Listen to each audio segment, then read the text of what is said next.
रहने का वादा किया था। मैं उससे बेइंतहा मोहब्बत करने लगा था। वह मेरी सदियों की तन्हाई का सहारा बन गई थी। जिन्न की आवाज में दर्द था, लेकिन वह दौलत के साथ साथ आजादी भी चाहती थी। वह मुझसे ऊब गई थी। एक रात उसने मुझे धोखा दिया। उसने कुछ कीमती जवाहरात चुराए और यहां से भागने की कोशिश की।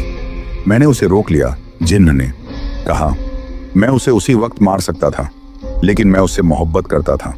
मैंने उसे सजा दी। मैंने उससे सारे जवाहरात छीन लिए और उसे किले से बाहर निकाल दिया। लेकिन मैंने उसकी जुबान पर एक ताला लगा दिया कि वह कभी किसी को इस किले का राज न बता सके।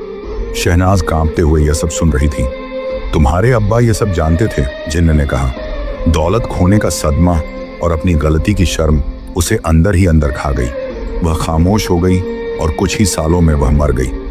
तुम्हारी माँ मरी नहीं थी शहनाज, उसे उसकी लालच ने मारा था।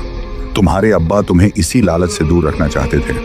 यह सुनकर शहनाज के पैरों तले जमीन खिसक गई। अब उसे समझ आया कि उसके अब्बा क्यों अपनी पत्नी का जिक्र नहीं करते थे। उसे एहसास हुआ कि वह भी अपनी माँ के ही नक्शे कर्म पर चल रही थी। उसकी आंखों से घमंड और लालच का पर्दा हट गया। उसने जिन्न की तरफ देखा। आज पहली बार उसे जिन्न के बदसूरत